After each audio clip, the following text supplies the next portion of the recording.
The reach of his interests and his expression is never static, and it just flits around all over the place. I love what he does. And people come up and go, is it? It's not, is it? It is. Hang on, it says here it isn't. God, it looks like it is. That's what it's all about. Praise to that.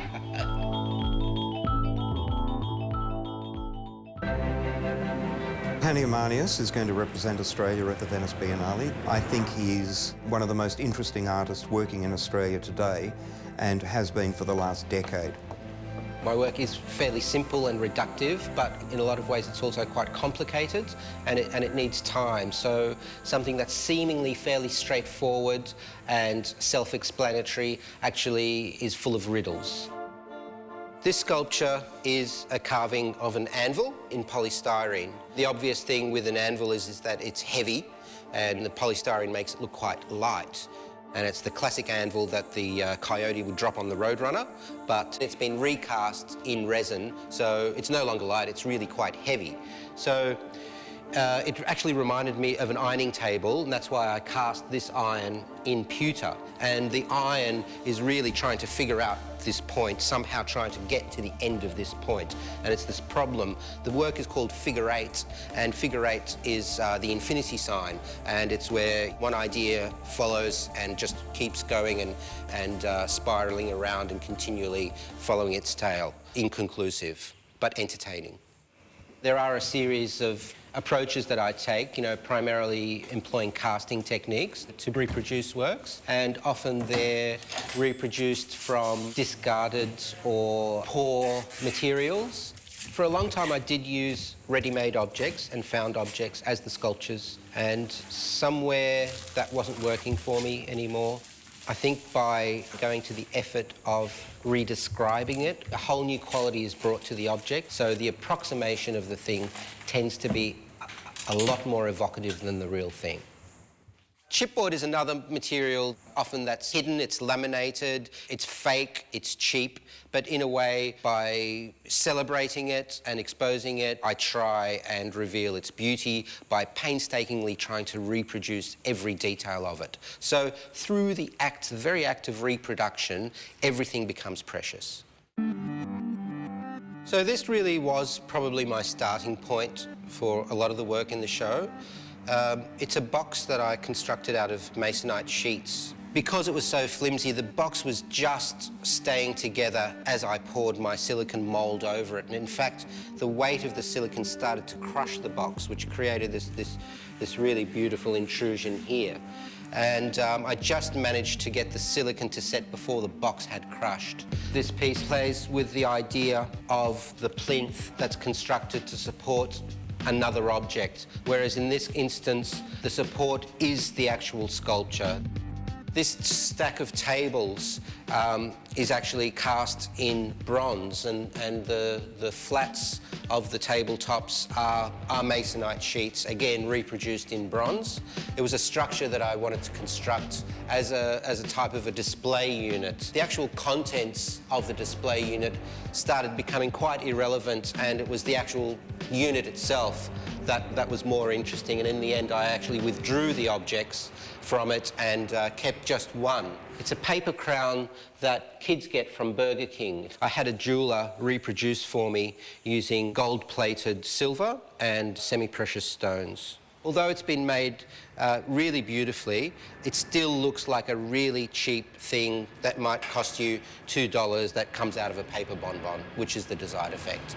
This piece I was really drawn to, and it was sitting around outside of somebody's workshop. It's a 70s office petition pinboard. I looked at it and it looked at me, and I just didn't think it would be possible to make a cast of this thing. But my good friends at Big Kahuna Imagineering figured out a way to make the silicon release from this very porous material, and we had our mould. This one is incredibly deceptive in its effect, because it's really hard to believe that it's a cast in resin. But what also attracted me to wanting to cast this piece was its relationship to the masonite surface, which in a sense is like a magnification of this brown grid, which again is like this, it's a type of energy field. Hey! Hello. Hey, here he is. Oh, genius. Fantastic work. Hany's pieces are just so difficult to mould. It's sort of like taking a mould out of a sponge and then reproducing a sponge. And there's no real technique for that, so we do a lot of R&D and hopefully pull off a result that suits his needs. Well, in essence, it sort of undermines the whole idea of casting or moulding. It contradicts the actual process in some ways. It does often, yeah. And in Hany Armanious's work, we go from the everyday, which he literally memorialises as he casts it and turns it into a kind of monumentalism of his own, through to moments from grand history with these rather interesting and unpredictable juxtapositions and contradictions that take place. This piece is called L'Inez. I chose the leaf blower because it's probably one of the most ridiculous objects in the world, which I think most people agree on. To work with something that is, universally despised and transform it into something that's incredibly beautiful is always a challenge for me. The rope is also cast, as is this structure, which looks like a fairly standard reinforcement rod that you put in concrete, but it's actually been cast in bronze. It does very, very much ring with Giacometti's sculpture, this kind of phallic intrusion.